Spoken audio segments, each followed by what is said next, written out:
Chapter 8. Momachi is sitting and playing her violin.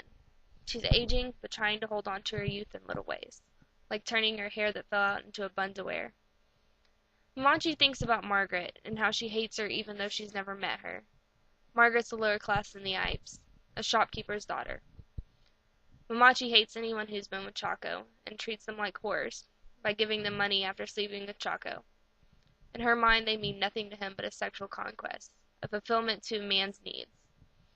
Momachi invests a lot of her love in Chako, after he stopped Papachi from beating her up one night. Ever since then, Chako has been her man.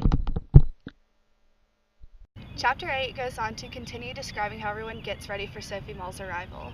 Kochi Maria is icing a giant cake that says, "Welcome home, Sophie Mall," and it describes her looks, saying that she looks like a bottled fetus and has fingers that are thick like sausages.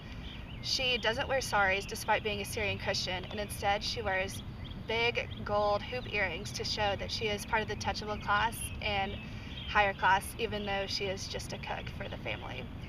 It goes on to describe how she grows to become a TV addict, becoming addicted to watching people like Hulk Hogan and getting insight into the American culture.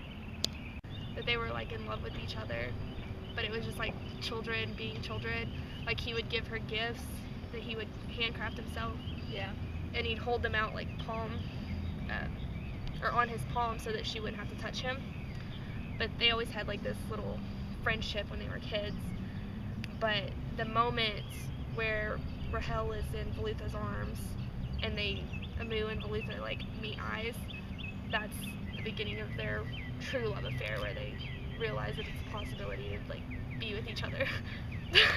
After they have made their cake and Sophie comes with her mother Margaret, and Rahel treats everybody like they're in a play and they're an actor, and Rahel is no one. She's just a townsperson because nobody's paying attention to her. They're all Sophie Mall, and Isa's not present, and that's when she leaves the play to go see Velutha when he appears. And after Amu and Velutha have their moment, baby Kojima sees Velutha and is convinced that he was there, so she's gonna get her revenge. She vows it somehow. So that's the end of chapter 8. Alright, Chapter 9. It's 1993 and Rahel is staring out of a window. It's the first night it hasn't rained since she's returned. She reflects back to 1969, 1 week after Sophie arrived and 1 week before she died. Sophie has so far passed the twins' expectations of her by being rude to Momachi and baby Kochama, and by telling her father she loved Joe more than him, opening him up to give more love and affection to the twins as a sort of father figure. Rahel remembers the day she, Esta, and Sophie dressed up in their saris and wore Amu's makeup smudged all over their eyes. They went to go play with Velutha. He treated them all like the little ladies they were pretending to be, even though they really looked like little raccoons. And she realized how important it was for them to just let them play out their fantasy, and not ruin it with adult carelessness. Rahel also recalls the counseling her and Esther received after Sophie's death, and the terror. They were told that they were victims too. However, Rahel knows that she and Esther were perpetrators, though there were more. But there was only one victim, and that was Velutha. Chapter 10 goes back to 1969 on the day before Sophie Mall arrives. Esta tries to escape the house because there's so much going on with people picking out their outfits and getting the house ready. So he goes to the pickle factory and sits there to think. He starts to think about the orange drink live and drink man and how he could walk into the factory at any time. And he also thinks to himself that if he did, then Amu would offer him a piece of cake and probably something to drink, because just nobody knew what had happened. This leads to him thinking two thoughts. A, being that anything can happen to anyone, and B, that it is best to be prepared. Rahel enters the factory and starts questioning Esta and what he's doing. This leads him to tell her about his two thoughts and to decide that they're going to go to the history house.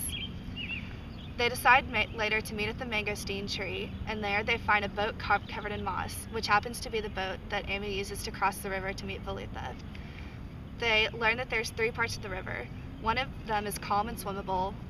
The second part is deep with wild currents, and third is calm, meaning that there's not very many parts where they could swim safely. They carry the boat to Velutha's hut, and he isn't there, but Cutapin, his paralyzed brother, is. Velutha comes in later after they talk to Cutapin a little bit and says could probably fix the boat after they ask, but he doesn't want the kids playing in the water. They leave, and Cutapin asks Velutha if the kids had said anything about him seeing him in the march, and Velutha says that they hadn't, but he knows that they know that it was him. Chapter 11 is still 1869.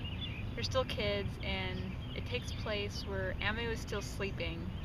It's in the afternoon, and she's having this dream about this one-armed man, and they're swimming. And she's in this half-asleep world where she knows her children are watching her. So they're sort of in the dream, but they're not really there. She can't interact.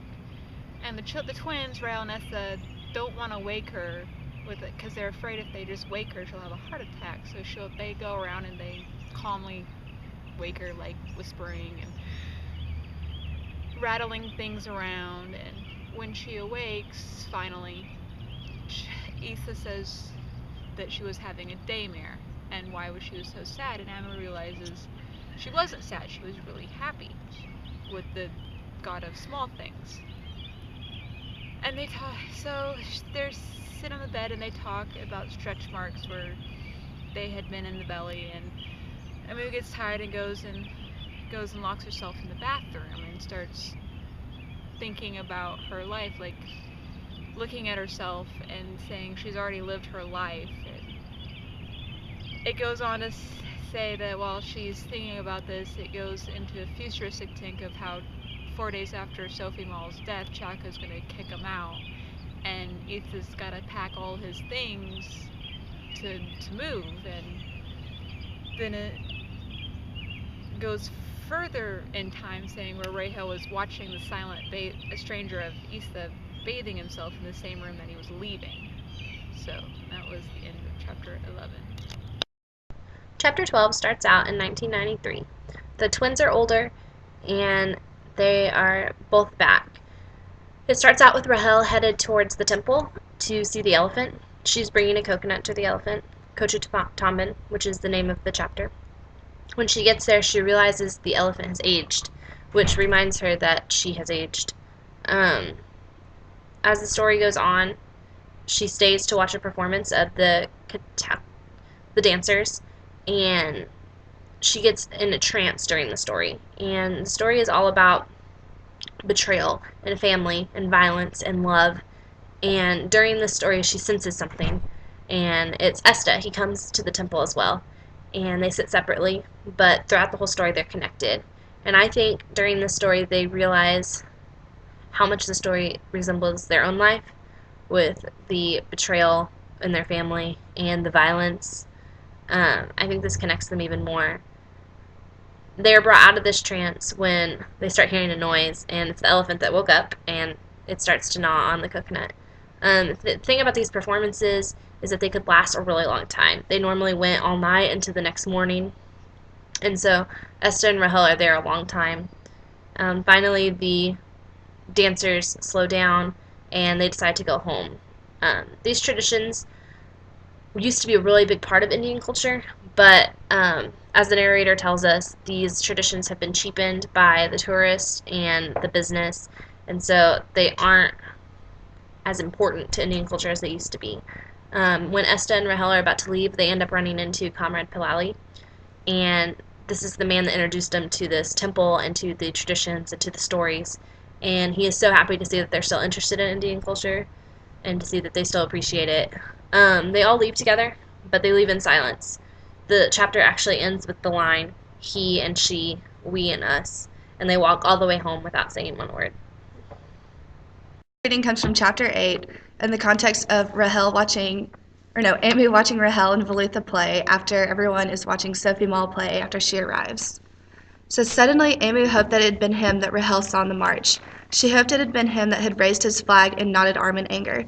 She hoped that under his careful cloak of cheerfulness he housed a living, breathing anger against the smug, ordered world that she so raged against. She hoped it had been him. She was surprised at the extent of her daughter's physical ease with him, surprised that her child seemed to have a subworld that excluded her entirely. And we chose this passage because Amu seems to be really alienated from everyone else and really isolated from them. For instance, she doesn't connect with her family at all. Like, she doesn't agree with her family's values, and the twins are so connected with each other that there's no room for her to be a part of that. And she really just loves Amu and wants to be able to connect with him and share the anger that they have against society that won't let them be in love with each other.